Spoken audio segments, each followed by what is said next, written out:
So I'm really excited to be able to welcome Brian Perozzi.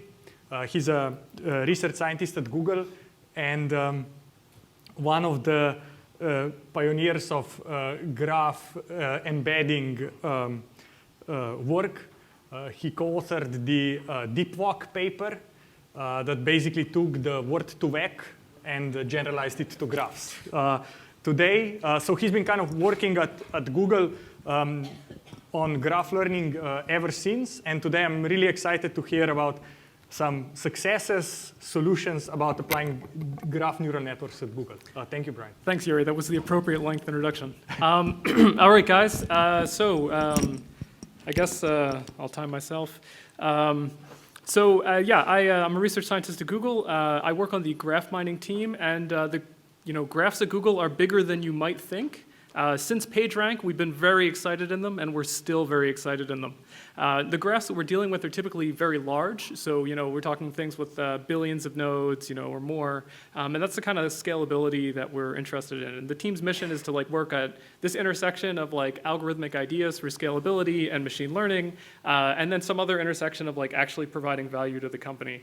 So we have a lot of applications, hundreds across pretty much every Google product you've heard of.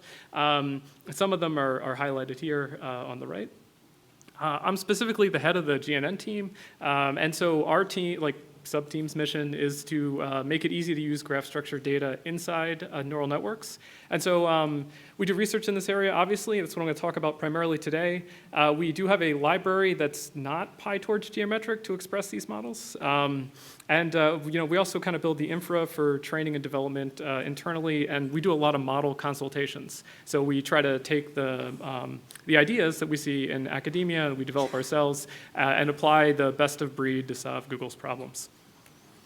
So what challenges for GNNs are there? That's a great question. I'm going to talk about a couple today that we've encountered. It's kind of be like a story kind of through time of different challenges, where I focus a little less on the first one, so I mean heterogeneity and scale, and then some of our more recent work on what's the right graph to use for your graph model, and how to benchmark these systems and how to generalize to unseen data. And I crammed a lot of content in here, so I hope I go at the right speed. So I think the first challenge, right, when you work with real data sets, they're a lot more complicated than academic ones, right?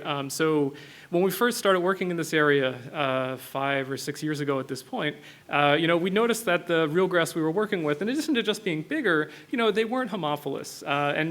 Most of you know what homophily is, but if you don't, it's kind of the probability that an edge between two nodes mean that they exhibit the same, you can think of it the same label, perhaps. So it's it's kind of that the edges indicate correlation with the downstream task that you care about.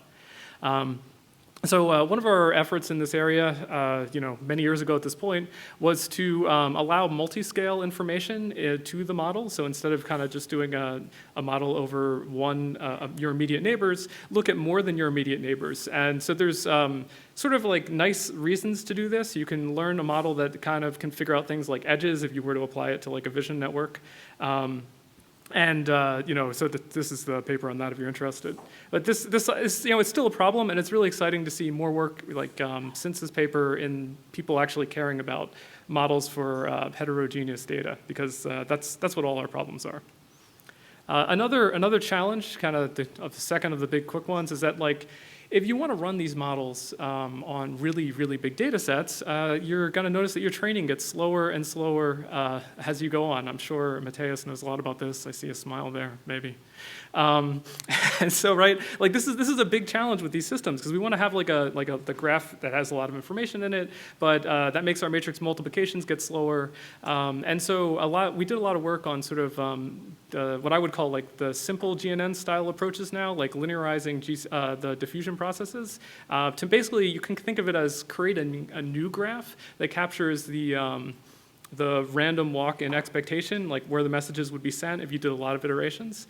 And so this kind of idea about using the diffusion information in the graph and kind of pulling it separate from the model is something else that we worked on a lot in the earlier days. And this is, I think, it's a transformative idea too. A lot of people are working in this area now. So to talk about like some stuff more in depth, so challenge one is like, what's the right graph for our data? And so this is going to be mostly about this paper called Grail and some of its extensions. And thank you to the Spotify guy, Andreas, for actually mentioning this work. Thank you. The idea here is when we have a graph learning system, we assume we have like a partially labeled set of nodes for node classification, for example, and we have edges that indicate some kind of similarity. And in a perfect world, basically you could solve this with a clustering algorithm or a toddler. You could say just go and color in the nodes that don't have the right color. But sometimes, and you get something like this, right, where the colors are correctly sort of spread. But in the real world, you have a lot of different choices of similarity. And you can choose these kinds of similarity to be things like, you can think of them as feature embeddings. So some kinds of similarity might come from like content itself. In the case of something like YouTube, you can imagine some kind of like video similarity or some kind of like audio similarity. As two kind of competing types of similarity you might use.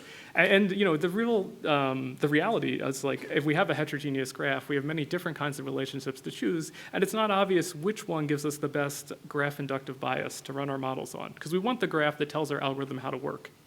So you could do a bad choice of these edges. You could choose to choose this one type of similarity, and that won't do a good job of connecting them. Or you could try another choice where the recall isn't as good, it doesn't connect as much stuff, but it's very high precision, right? And this would be a better choice for a real-world application, even though it doesn't necessarily connect everything. And so we call this the graph design problem. So given like a multimodal feature space that indicates several different kinds of similarities, like so they each have a distance metric between them, and a partial labeling, can we learn an algorithm that's going to give us the right graph, the one that has the ideal relationship? So there's all the edges possible between nodes that have the same label, and then no edges that cross-labeled nodes. Our solution for this is called Grail. So it's kind of half a systems and half a model. So the system part of it uses LSH and bucketing to do kind of efficient distribute computation of the similarity thing. So we don't do all pairs comparison. You have to share some things in common. You have to be close in some parts of the metric space for us to consider running the model on you. And then once we have this model, once we have these pairs that are set up in these little points, we can use them for training a model or for doing inference on the model. What does the model look like? We've tried many, many different kinds of models. This is a popular one. So the inputs are kind of both, let's see if this works. It's kind of both the distances that are in the model, so like different kinds of similarity in the spaces, and then maybe like an embedding layer over here too. And so this kind of model can be applied to the training data, and basically then you run it over all the candidates that you found through LSH collisions, and that'll give you the graph that is right for you. What does it really look like? So we're running this on an experiment for YouTube. For a trust and safety application, we can see things like nodes that are labeled abusive connected by nodes that aren't labeled as abusive. So it could be the case that these are an interesting kind of graph structure exposed through the model. We did run an experiment on this YouTube thing to see how much lift we were getting from doing the graph part of the algorithm, from doing Grail. And what we found is that Grail and label propagation was able to increase the recall of the system by almost 100%. So 89% of all this stuff came basically from adding graphs onto the already robust content classifiers and heuristics that they were using. And we can investigate properties of the graph too, maybe not as interesting here. A couple more example clusters about things to think about. So we can find dense abusive clusters, sparse non-abusive clusters. So the structure of the graph that comes out of this is actually really interesting in terms of the phenomenon you can see. What models do we use for this, for like our GNNs? In terms of like the GNN models we have, I've wrote a taxonomy of these things to try and understand them a long time ago. If you're interested, please check it out. But the thing that we find is kind of best is coming up with a separate model for each data set. So it's really the power of GNNs, that like the bespoke architecture that you can make for each data. So like in practice, people will say, hey, what convolution is the best? And I say, well, none of them are the best. We like to kind of build a special one for each data source. And that's because we kind of build everything around message passing. I guess that's kind of a small plug for our message passing inspired framework that we use for our production applications. When we rebuilt it for TF2, we also made it open source. So if you're interested, you can read more in the paper or check out the GitHub.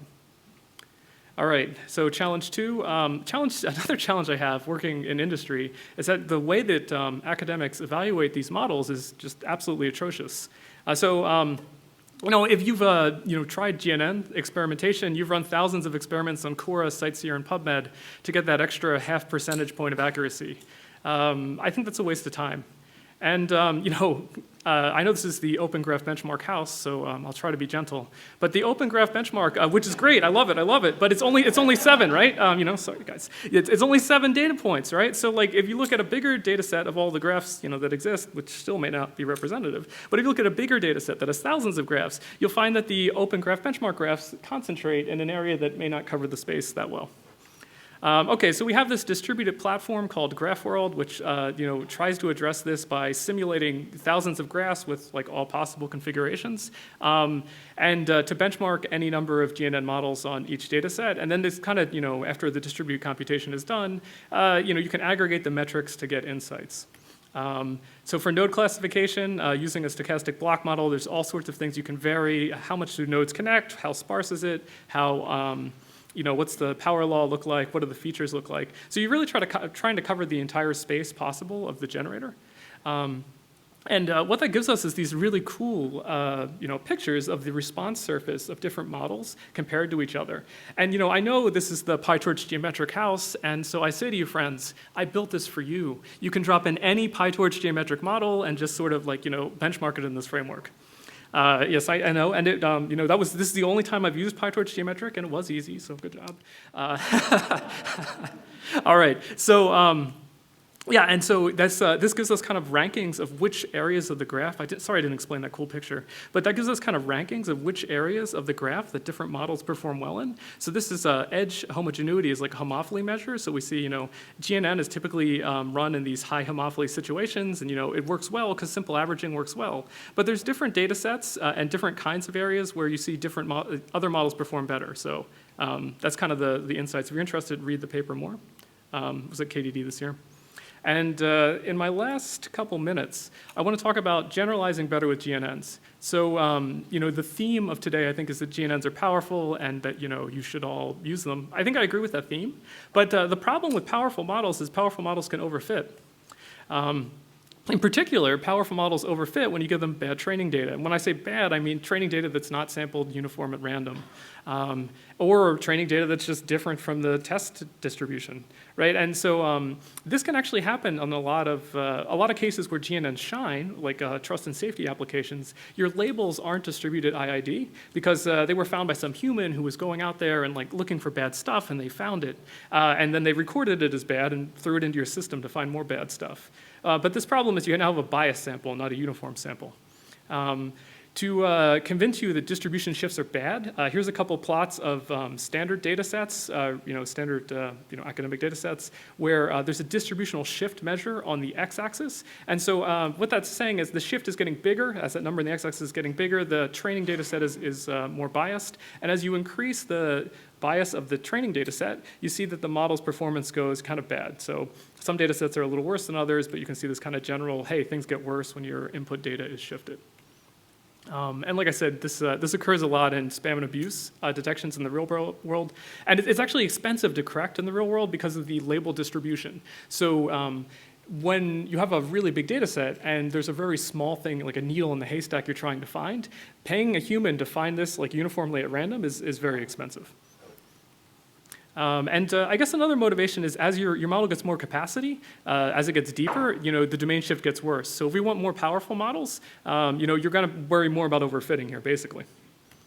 So the strategy here is maybe a straightforward one, but what we're going to try and do is apply a regularization term to the latent representation, like the embedding that the model's creating, to balance out the bias. So basically, we're going to say, okay, the more that these two distributions look different, penalize the model. And there's a lot of different ways that you can do that, different regularization functions. You could use an adversarial model. You can use something based on the moments of the distribution.